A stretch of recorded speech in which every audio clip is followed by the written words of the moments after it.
Kasama si Mary Grace Geronimo sa mga dumulog sa libreng konsultasyon ng Sumbungan ng Bayan sa lungsod ng Dagupan. Ang sumbong niya na withdraw sa kanyang ATM mga abot sa 10,000 pisong natanggap niya mula sa Pantawid Pamilyang Pilipino Program o 4Ps. Kinain yung ATM ko ng machine kasi nagkamali ako ng PIN code. Sabi sa akin, hindi na mawawala yung laman ng ATM ko kasi nandoon yun. Ngayon, yung kinuha na nila yung ATM ko, naayos na lahat ng requirements na kukuhanin, wala na siyang laman. Setyembre ng nakaraang taong nangyari ang insidente. Pero natagalan sa pag-aayos si Mary Grace dahil kailangan pa niyang makipag-ugnayan sa DSWD sa Malolos, Bulacan, kung saan siya naging miyembro ng 4Ps. Kahit nasa Dagupan na siya, nagtatrabaho ngayon.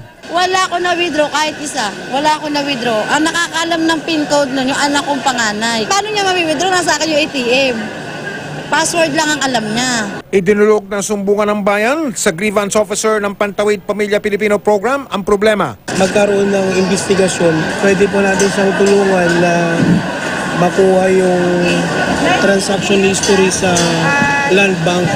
Since Pantawid Pamilyang Filipino Program beneficiary po siya, meron po siyang karapatan na kunin yung transaction history para malaman po natin kung kailan na-withdraw yung sinasabi po niyang cash grant. Maaring na-hold daw ang ATM ni Mary Grace dahil inilipat na ito sa ibang miyembro ng pamilyang nasa Bulacan. Pwede pong mangyari din nung transfer na yung pagka-grantee from dun sa asawang babae sa asawang lalaki. Hindi mo pwede i-withdraw ng lalaki. Hindi pwede until such time na maayos yung pagka-transfer. Kinumpirma ng DSWD na nalipat na sa pangalan ng Mr. ni Mary Grace ang ATM at mula sa Bulacan ay lumipat na sila sa bahay sa Tondo, Maynila. Pero patuloy ang investigasyon ng DSWD para matiyak kung may nangyari ngang transaksyon. Kasi ang grievance redress system ng buong Pilipinas sa Pantawid ay